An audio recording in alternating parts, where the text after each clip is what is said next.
শেষ রক্তবিন্দু থাকা পর্যন্ত জনগণকে সঙ্গে নিয়ে বিএনপি জামায়াত এবং শিবিরের সন্ত্রাসী তৎপরতা বন্ধ করতে হবে এই হুঁশিয়ারি দিয়েছেন বস্ত্র এবং পাটমন্ত্রী জাহাঙ্গীর কবির নানক। রোববার বিকেলে রাজধানীর ধানমন্ডিতে আওয়ামী লীগ সভাপতির রাজনৈতিক কার্যালয়ে ব্রিফিং করে একথা জানান তিনি। প্রিয় নম্বর সেট করে বিকাশে সেন্ড মানি করুন ফ্রি। আমি ছাত্র জনতাকে আহ্বান জানাবো, এখন আর ঘরে বসে থাকার সময় নেই। যে যেখানে আছেন ঐক্যবদ্ধভাবে দেশ বিরোধী অপশক্তি জামাত বিএনপিকে প্রতিরোধ করতে হবে। বিষয়ে বিস্তারিত জানাবেন সহকর্মী বনিবনে কামাল। বনিবনে কামাল, আপনি আজকে গুরুত্বপূর্ণ বেশ কয়েকটি মিটিং কভার করেছেন, সেটি আসলে আওয়ামী লীগের নীতি নির্ধারী কমিটির ছিল, যেটি স্বরাষ্ট্রমন্ত্রীর ব্রিফিং আপনি কভার করেন। যেটি জানতে চাই যে সার্বিক যে পরিস্থিতি দাঁড়িয়েছে সেখানে আসলে দুর্বৃত্তায়নের কথা বলা হচ্ছে সরকারের পক্ষ থেকে, কিন্তু সাধারণ শিক্ষার্থীদের নিরাপত্তার বিষয়ে কোনো আলাপ হয়েছে কিনা? দেখুন, আমরা যদি আজকের ঘটনাটা দেখি, আজকে যে অসহযোগ আন্দোলনের ডাক দেওয়া হয় শিক্ষার্থীদের পক্ষ থেকে, সেখান থেকে আমরা দেখতে পাচ্ছি যে সকালের দিকে পাল্টাপাল্টি অবস্থান কিন্তু আওয়ামী লীগের যে সংগঠনগুলো রয়েছে, অঙ্গ সংগঠনগুলো, তাদেরও ছিল। এক ধরনের সকাল থেকে আমরা দেখতে পাই যে বিভিন্ন জায়গায় আওয়ামী লীগের মানুষজন বা আওয়ামী লীগের নেতাকর্মীরা যেমন ছিল, তেমনি সাধারণ শিক্ষার্থী যারা, তারাও কিন্তু আস্তে আস্তে নামতে থাকে। একটা পর্যায়ে আমরা দেখতে পাই যে শুধুমাত্র যে শিক্ষার্থীর মধ্যে বিষয়টি রয়েছে তেমনটা কিন্তু আসলে না। কেননা আপনি আজকে জানেন যে আজকে অনেকগুলো জায়গায় হামলা হয়েছে এবং অনেকগুলো জায়গায় বিভিন্ন ধরনের নাশকতা কার্যক্রম কিন্তু হয়েছে।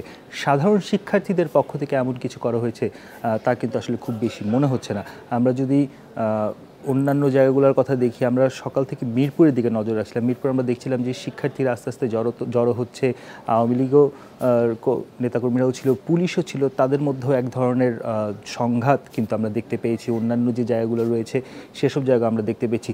একটা বলা চলে যে পরিস্থিতিটা চলছে সেই জায়গা থেকে কিন্তু আপনি জানেন যে সরকার থেকেও এক ধরনের নির্দেশনা বা অনেকের মোবাইলেই মেসেজও করা হয়েছে যে এমন একটি চলমান পরিস্থিতিতে যেন শিক্ষার্থী এবং তাদের অভিভাবকরা একটি বাসায় থাকে অথবা শান্তিপূর্ণ অবস্থানে থাকে। কারণ সরকারের পক্ষ থেকে বারবার কিন্তু বলা হচ্ছে যে শিক্ষার্থীদের যেসব দাবি ছিল সেগুলো মেনে নেওয়া হয়েছে। এরপরও যদি তাদের কোনো বক্তব্য থাকে বা তাদের কোনো দাবি থাকে, সেক্ষেত্রে প্রধানমন্ত্রীর সঙ্গে সরাসরি কথা বলার সুযোগ রয়েছে। আমরা গতকালকে স্বরাষ্ট্রমন্ত্রীর যে ব্রিফিং হয়েছে আপনার নিশ্চয়ই মনে আছে, সেখানেও কিন্তু স্বরাষ্ট্রমন্ত্রী বারবার একই কথা বলছিলেন। এবং পরবর্তীতে আমরা যখন আজকে সারাদিনের যেসব ঘটনাচক্রগুলো দেখলাম এবং সেসব ঘটনাচক্রে আমরা যে অবস্থান দেখতে পেলাম, সেই অবস্থান থেকে কিন্তু একটা জিনিস খুব সুস্পষ্ট হয়ে দাঁড়ায় যে এই যে আন্দোলনের নামে যে এক ধরনের নাশকতা চলছে সেটা কিন্তু মোটামুটি সুস্পষ্ট হয়ে যায়। যার প্রেক্ষিতে দেখলাম আমরা সন্ধ্যা 6টা থেকে কারফিউ বলবৎ করা হয়েছে।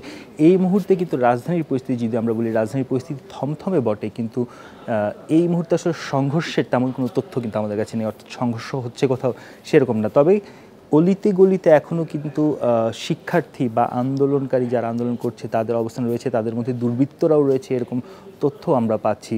তবে সার্বিকভাবে বলা যায় যে এখন পর্যন্ত মানে এই মুহূর্তে রাজধানীর সাধারণ শিক্ষার্থীদের কোনো বক্তব্য আপনি পেয়েছেন কি, অর্থাৎ সমন্বয়কদের কারো কোনো বক্তব্য আপনি পেয়েছেন কিনা প্রসঙ্গে? না, সাধারণ শিক্ষার্থীদের আমরা যেটা দেখি আজকে কিন্তু সাধারণ শিক্ষার্থীদের পক্ষে যারা মুখপাত্র বা সমন্বয়ক রয়েছে তাদের থেকে এখন পর্যন্ত আনুষ্ঠানিকভাবে তেমন কোনো বিবৃতি আমরা পাইনি। তারা কালকে একটি কর্মসূচি দিয়েছে বলে আমরা জানতে পেরেছি।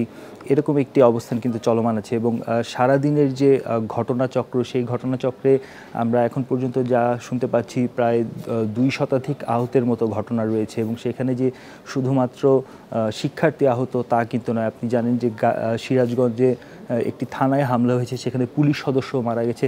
সার্বিকভাবে এক ধরনের পরিস্থিতি আমরা কিন্তু এরকম দেখতে পাচ্ছি এবং আমরা বনিবনে কামাল, আপনাকে অনেক ধন্যবাদ আমাদের সাথে যুক্ত হয়ে বেশি কথা বলবার জন্য।